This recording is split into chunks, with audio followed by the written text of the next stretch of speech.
Hello, this is going to be a quick bar chord tutorial. I'm not really going to show you shapes or get really into detail about what bar chord shapes to learn. I'll talk about that in a little bit, but I am going to give you some tips on how to get started with bar chords.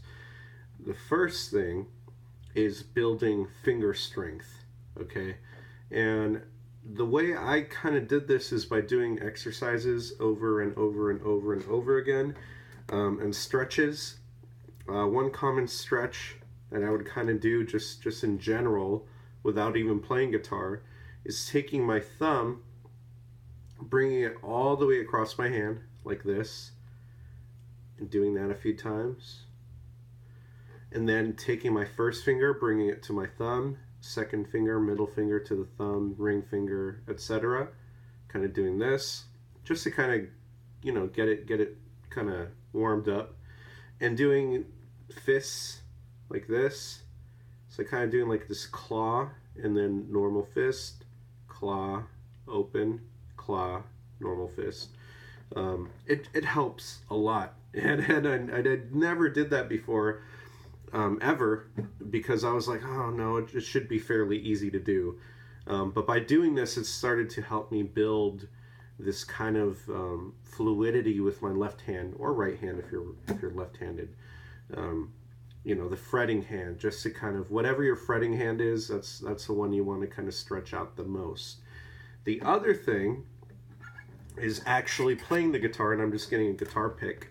And the way I would build strength is by doing just note exercises. So what I would do is, starting on the low E string, I would play 1, 2, 3, 4.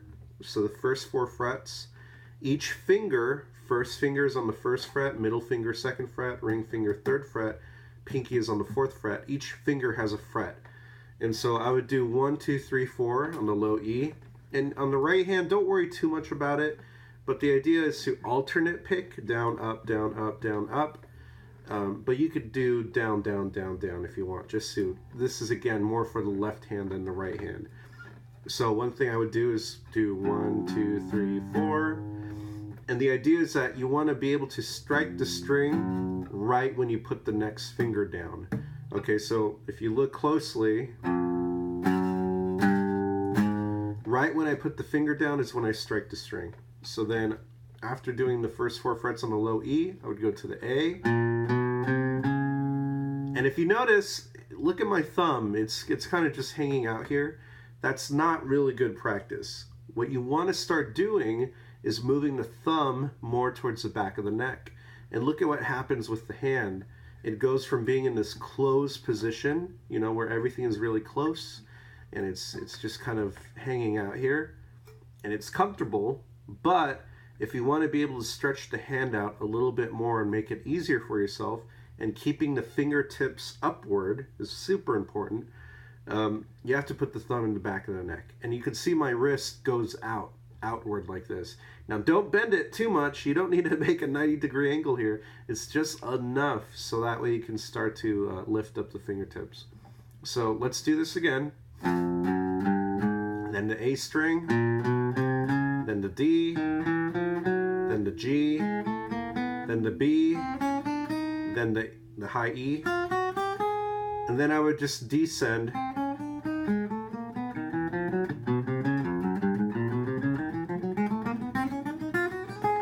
And what this will start to do is to kind of give you the dexterity and also a little bit of that finger strength. Because if you notice, I'm playing an acoustic guitar, strings are a little bit thicker, and it requires more pressure to push down. On an electric guitar, it's going to take you longer to do if you're using thinner strings, which is okay. There's nothing wrong with using thinner strings. It's just that you have to get used to it. And another thing I did start doing is actually lifting weights, okay, and not super heavy weights. I mean, like literally like a little 10-pound dumbbell. That can start to do it that way, where you can grab it in the palm of your hand and then also using the fingers. Okay, that's super important because that amount of pressure starts to really help build finger strength. Okay, And then the second thing I wanted to talk about was the thumb. Okay, I already mentioned that. You want to have the thumb right in the back of the neck, kind of in the middle of the neck. But ideally, the thumb is going to go behind wherever the first finger is. Okay, so for example, if I'm barring here, let's say I want to do a G major bar chord, I would have to bar the 3rd fret. And that's what I want to be able to do right off the bat, is I want to have the pressure to push down, but the thumb is what's pushing back the other way. Without the thumb in the back of the neck, this becomes almost impossible. And if you notice, if I push down with just my fingers, the guitar is going to move this way, right? And it's not going to do anything for me unless I push the guitar the other way with my right arm. But that's not what you want to do. You want to have the strength right here between your first finger and your thumb, okay? And you can notice I don't need to, I have my right arm over here floating, and all the pressure is happening right there between these two fingers. The thumb is basically doing like a thumbs up sign sideways along the length of the neck, and it's right behind the 3rd fret. Okay, so for you, I would definitely recommend trying this first. And it looks, looking at it from the top, is that you don't really use the flat side of your finger. You kind of use the edge of your finger a little bit. At least I do. It seems to be easier for me to do it that way. So really it's this kind of bone area right here. So not the flat fleshy part. It's more the side of the finger, just ever so slightly. The finger rolls over, and then I have my thumb to push back the other way. So you want to be able to do this right off the bat, and you want to hear every single note clearly, like that. Then I have to use my other fingers, and again, that's why we do the exercises and the stretches, is that they have to be the fingertips. So I do highly recommend cutting your nails, okay? For some girls or women or whatever, even some guys, like I don't know what the deal is, but keep the nails just cut short, okay? Just cut to a simple, like you just cut your nails and just right to your you know, to whatever, you know, the quick of the nail, I guess you could say. So you play the 5th fret of the A and the D, and then the 4th fret of the G, and then since I have the bar here, playing every single string gives me a G major. So again, let's recap. Number 1 is building finger strength and stretching out your hand, doing whatever is necessary. Just make that left hand or fretting hand, whatever it is, comfortable. Number 2 is getting the thumb used to either going behind the neck or somewhere behind the neck, and being basically wherever the first finger is, right behind. Even if you're not barring on the first finger, okay, even if you're not barring on the first finger, I highly recommend putting it behind the first finger. So for example, I have a, you know, let's say this chord right here, a C major bar chord. On this chord, I usually only play the 4 inner strings, so I play the A, D, G, and B strings. I don't play any of the low or the high strings, high or low E. I just play the 4 inner. So really the first finger is on the 3rd fret of the A string, and that's it. The bar is happening here with my ring finger, 5th fret of the D, G, and B strings. So the thumb is kind of, you know, if I were to do it like this, really it's something like this, you know, where you have the ring finger barring right here, and the thumb is behind the 3rd fret. At least for me, that's super comfortable. And that allows me to have the adequate pressure. Okay, you have to think of the fretboard, especially with bar chords, as like a seesaw, okay? If one side goes this way, you need to counteract it with something else going the other way. Okay, so in this case, you know, it's super easy for me to do, just keeping that thumb right behind that first finger. And then, of course, what I mentioned earlier is the fingertips. Okay, so having your fingertips upward, and of course, being able to have the bar sound clean. Okay, that's really the hard part of any bar chord. Okay, being able for you to be able to do that is the hardest thing to do. So definitely practice this as much as you can and get used to it. So what bar chord shapes should you learn? You should type in Google bar chord shapes for beginners or bar chord shapes to learn, and 9 times out of 10 they're going to show you basically 2 major shapes and 2 minor shapes. The first major shape is the E major shape. It doesn't mean it's an E major chord, it means it's the E major shape. Why do we call it the E major shape?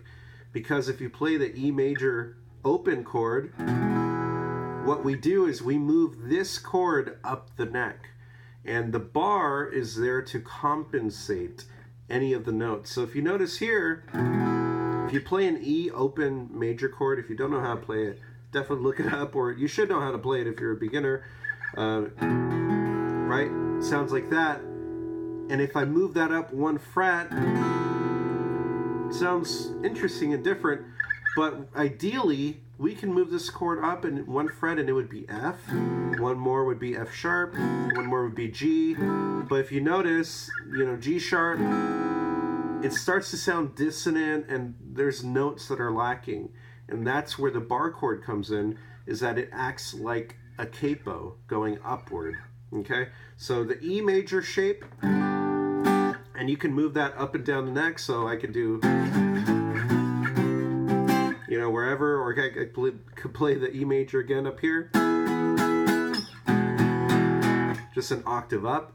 The next one is the E minor shape, so E minor open chord, and you can move that up the neck, so for example, A minor, B minor, C sharp minor, which probably wouldn't be able to play without a bar chord, F sharp minor, any chord, okay? Any of the 12 tones that we use in Western music, you can now make a minor chord. And these all start on the low E, okay? The next 2 start on the A string. So we have the A shape,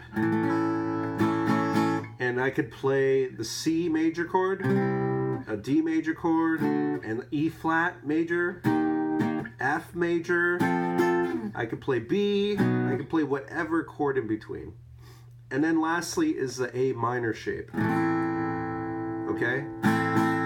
And I could play a B minor, C sharp minor, whatever minor chord that I want, starting on the A string. Okay? So, what these chords will allow you to do is to be able to play major chords starting on the low E or the A, and minor chords starting on the low E or A strings.